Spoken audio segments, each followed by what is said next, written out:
करते हैं meaning of demand.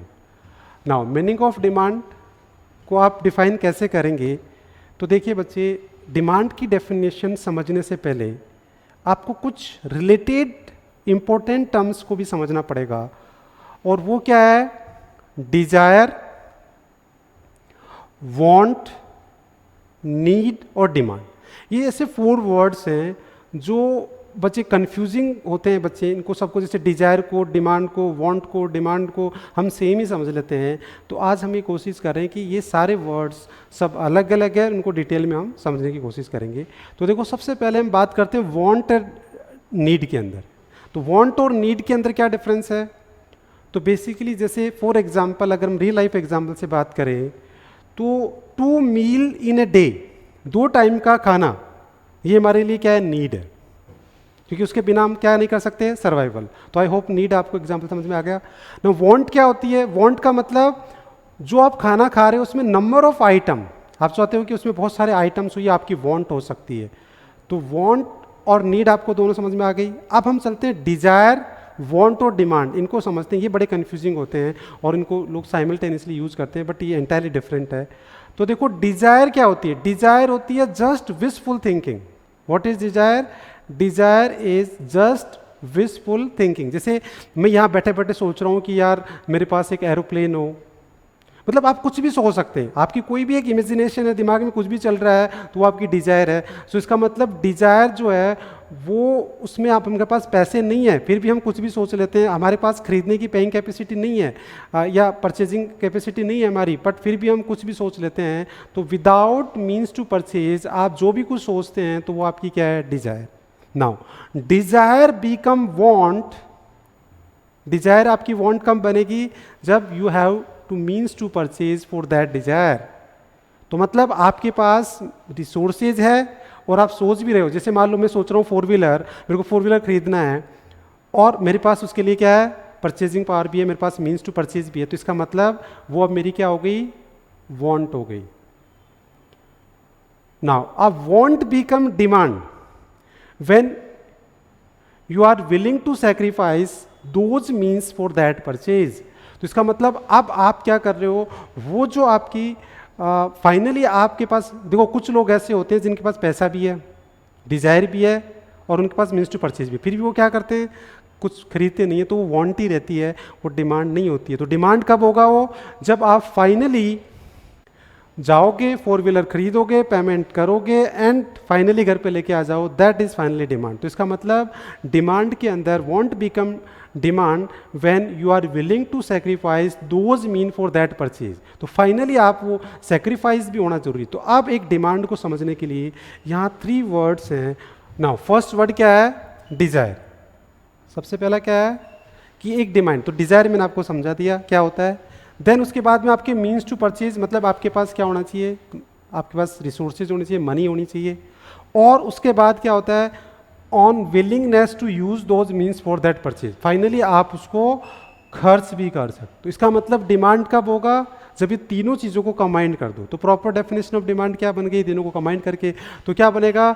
Demand for a commodity is the desire to buy of a commodity backed with the sufficient purchasing power and the willingness to spend. तो इन तीनों word को हमने मिला के क्या बना दिया? डेफिनेशन बना दी। तो इसका मतलब डिमांड में डिजायर भी होना जरूरी है, मीन्स टू परचेज होना भी जरूरी है, और उन मीन्स परचेज टू को आप सेक्रीफाइस भी करना जरूरी है। तो इस तरीके से demand is the very wider concept और these are the 3 components of demand. तो एक डेफिनेशन तो हमारी ये बन गई कि what is demand? Demand for a commodity is the desire to buy a commodity which is backed with the means to purchase and the willingness to sacrifice of those means for that purchase. तो I hope इन तीनों word को मिला के आप definition. अब second concept देखिए, वो भी रियल लाइफ, ये भी रियल लाइफ एग्जांपल से हमने डिमांड समझा। अब हम सेकंड कॉन्सेप्ट भी बहुत ही रियल लाइफ का है और वो है डिमांड की डेफिनेशन का। वो क्या है? देखिए कि जब हम डिमांड, जैसे suppose you are a student of 11th class, आपको स्टेशनरी शॉप पे आप गए या वेजिटेबल मार्केट में गए, आपको फ्रूट्स खरीदना है, कुछ भी खरीदना है, तो अब उसमें डिमांड क्या होगी? तो देखो, हम एक स्टेटमेंट हमेशा फॉलो करते हैं। सपोज मेरे को एप्पल खरीदना है, तो मैं एक स्टेटमेंट क्या फॉलो करूंगा? I want to purchase, I willing to buy 2 kg of apple at a price of 100 rupee per kg today. तो इसका मतलब ऐसे जब आप स्टेशनरी शॉप पे जाते हो तो suppose you want to purchase 2 register at a price of 50 of each, है ना, और टुडे। तो इसका मतलब एक डिमांड, ये हम डेली लाइफ में बेसिकली स्टेटमेंट हम फॉलो करते हैं। इसका मतलब ये हुआ कि देखो जब भी हम डिमांड करते हैं तो उसमें एक वेरियस क्वांटिटी होती है। से फॉर एग्जांपल जैसे एप्पल के एग्जाम में मैंने कहा 2 kg, तो ये आपकी स्टेशनरी में जैसे मैंने कहा 2 रजिस्टर्स, तो इसका मतलब various quantity of a commodity that a consumer is willing to by. मतलब आप ये कहोगे कि भाई आप जैसे मान लो वेजिटेबल शॉप पे गए तो आप ये बोलोगे कि भाई मेरे को क्या चाहिए, आप विलिंगनेस बताओगे कि आपको एप्पल चाहिए, ऑरेंज चाहिए, तो आप कहोगे कि एप्पल, तो विलिंगनेस होनी चाहिए। स्टेशनरी शॉप पे गए तो आप कहोगे कि मेरे को रजिस्टर चाहिए, तो विलिंगनेस टू बाई, ठीक है।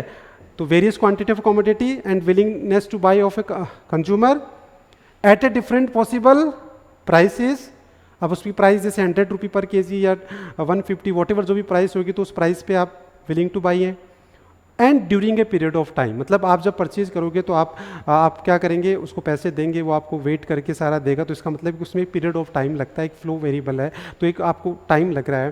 तो इसका मतलब 4 चीज़ों को आपने कंबाइन कर दिया। फर्स्ट देखिए, तो देखिए फर्स्ट क्या है, क्वांटिटी। जैसे हमने डिस्कस किया कि क्वांटिटी में जैसे 2 kg 2 register, then willingness to buy कि आपकी प्रेफरेंसेस क्या है, देन उसके बाद में प्राइस कि उसकी डिफरेंट प्राइसेस क्या है, और देन उसका पीरियड ऑफ टाइम कि आपकी ड्यूरेशन क्या है। तो इन चारों चीज़ों को मिला दूँ तो डिमांड बन जाएगा। तो डिमांड की डेफिनेशन क्या होगी, demand refers to the various quantity of a commodity that a consumer is willing to buy at a different possible prices during a period of time.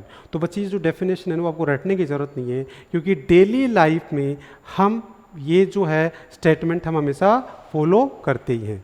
क्योंकि हम जब भी शॉपिंग करने जाते हैं तो वो जो हम शॉपिंग करते हैं तो ये वाला स्टेटमेंट हम, क्योंकि जब भी हम किसी भी शॉपकीपर के पास जाएंगे तो हम कहेंगे कि I want to purchase of 2 kg of apple या राइस या बनाना वॉट एवर ना।